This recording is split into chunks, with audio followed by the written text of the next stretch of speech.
Rain forest বা অতিবৃষ্টি অরণ্য হচ্ছে সেই সকল অরণ্য যেখানে সারা বছর প্রচুর বৃষ্টিপাত হয়। বিশেষ করে গ্রীষ্মমণ্ডলীয় রেইন ফরেস্টগুলোতে বছরে গড়ে 250 থেকে 450 সেন্টিমিটার পর্যন্ত বৃষ্টিপাত হয়ে থাকে। পৃথিবীর রত্ন বা পৃথিবীর বৃহত্তম ঔষধালয় বলা হয়ে থাকে এই গ্রীষ্মমণ্ডলীয় রেইন ফরেস্টগুলোকে। কর্কট ক্রান্তি রেখা ও মকর ক্রান্তি রেখার মাঝখানে নিরক্ষীয় অঞ্চলে মূলত বেশিরভাগ রেইন ফরেস্ট অবস্থিত। এই রেইন ফরেস্টগুলো দক্ষিণ পূর্ব এশিয়া, সাব সাহারান আফ্রিকা, দক্ষিণ আমেরিকা, কেন্দ্রীয় আমেরিকা, অস্ট্রেলিয়া এবং প্রশান্ত মহাসাগরীয় দ্বীপে অবস্থিত। পৃথিবীর সবচেয়ে বড় রেইন ফরেস্ট হলো অ্যামাজন, কিন্তু আজকে অ্যামাজন নয়, আজকে পৃথিবীর দ্বিতীয় বৃহত্তম rain forest Congo rain forest নিয়ে আদ্যপান্ত জেনে নেব মায়াজাল বিশ্বের এই ভিডিওতে। নিয়মিত ভিডিও পেতে অবশ্যই সাবস্ক্রাইব করুন মায়াজাল বিশ্ব।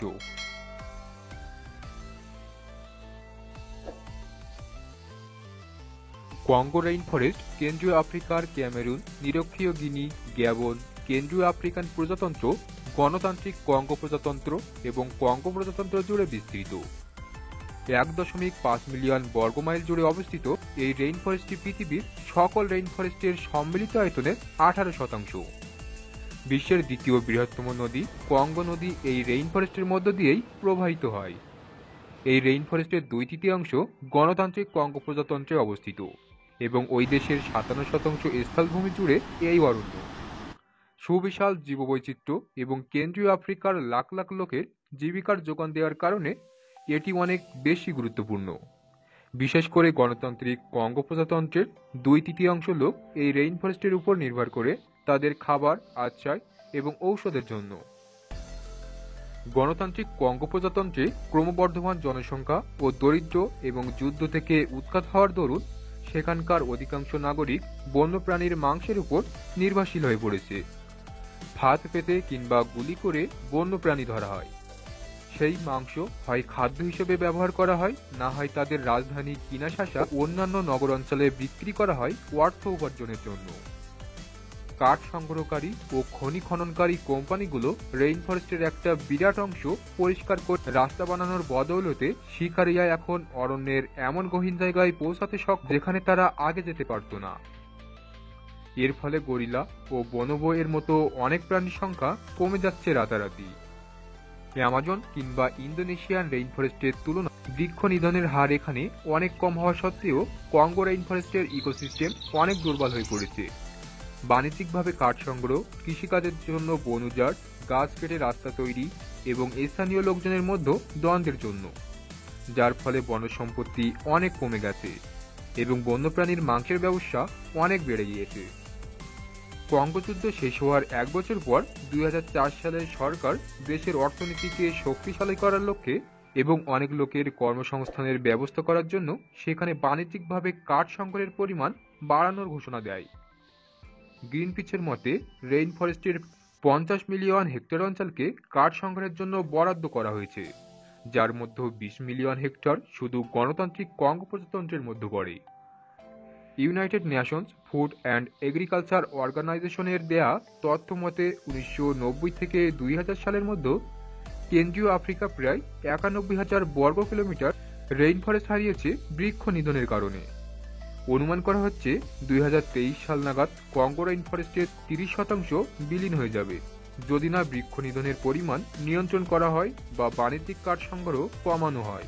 জীববৈচিত্র্যে অনন্য এই রেইন ফরেস্ট, এখানে প্রায় 10,000 প্রজাতির উদ্ভিদের সন্ধান পাওয়া গিয়েছে, যার মধ্যে কমপক্ষে 30% শুধুমাত্র এই অঞ্চলেই পাওয়া যায়। এছাড়াও রয়েছে 400 প্রজাতির স্তন্যপায়ী, 700 প্রজাতির মাছ, 1000 প্রজাতির পাখি।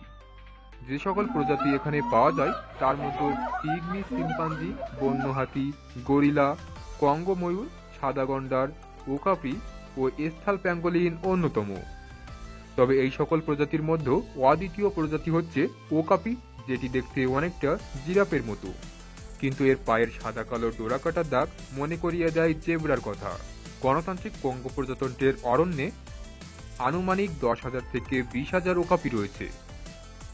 এই ওকাপিগুলো সাধারণত 500 থেকে 1000 মিটার উচ্চতার পাহাড়ি অঞ্চলের দিকে এবং 500 মিটারের কম উচ্চতার জলাভূমিতে থাকে। এই ওকাপিদের প্রধান খাদ্য হলো ঘাস, ফলমূল, চারা গাছ, ফার্ন, ছত্রাক ইত্যাদি।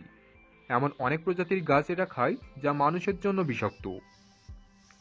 ওকাপির বিষটা পরীক্ষা করে দেখা যায় এরা বজ্রপাতে পুড়ে যাওয়া গাছের কয়লাও ভক্ষণ করে থাকে। এছাড়াও মাঠ পর্যবেক্ষণ করে জানা যায় এদের শরীরে খনিজ ও লবণের চাহিদা প্রাথমিকভাবে পূরণ হয় আশেপাশের নদী ও ঝর্ণার ঈষৎ লবণাক্ত ছালপাড়যুক্ত লালচে কাদা থেকে। এছাড়াও এই রেইন ফরেস্টের অনেক বড় একটা অংশ জুড়ে বিচরণ করছে মাংসাশী আফ্রিকান চিতাবাঘ। নির্জনবাসী, শক্তিশালী ও ক্ষিপ্র গতির এই চিতাবাঘ টিকটিকি থেকে শুরু করে পাখি, কৃষ্ণসার, মহিষের বাছুর পর্যন্ত সবকিছু শিকার করে। চিতাবাঘের চেয়ে আকারে ছোট কিন্তু অনেক ভয়ানক আরেকটি মাংসাশী প্রাণী হল আফ্রিকান সোনালী বিড়াল।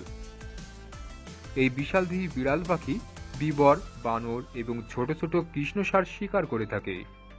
এই অরণ্যের অন্যান্য মাংসাশী প্রাণীগুলো হল গলায় ছোপ ছোপ দাগযুক্ত নখবিহীন ভোঁদড়, আফ্রিকান ও পামগন্ধ গোকুল এবং নকুল।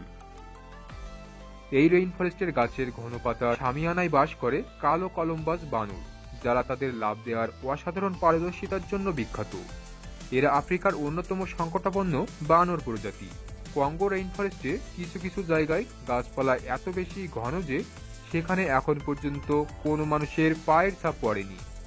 এই অরণ্যের সবচেয়ে ঘন জায়গায় সূর্যলোকের মাত্র 1% পৌঁছাতে পারে। আন্তর্জাতিক ক্যান্সার ইনস্টিটিউট রেইন ফরেস্টে আনুমানিক 1400 প্রজাতির উদ্ভিদের খোঁজ পেয়েছে, যা ক্যান্সারের প্রতিকার হিসেবে কাজে লাগানো যেতে পারে বলে মনে করা হচ্ছে। এখানে লিয়ানাস নামে এক প্রকার গুল্ম জাতীয় উদ্ভিদ পাওয়া যায়, যা দেখতে শিরার মতো এবং 3000 ফুট পর্যন্ত লম্বা হয়ে থাকে। সেগুন কাঠ এই অরণ্যে অনেক বেশি দেখা যায়। সেগুন গাছগুলো 154 ফুট পর্যন্ত লম্বা হয়ে থাকে। কাঠ হিসেবে এই সেগুন গাছের চাহিদা অনেক বেশি এবং এটি বন উজাড়ের অনেক বড় একটা কারণ।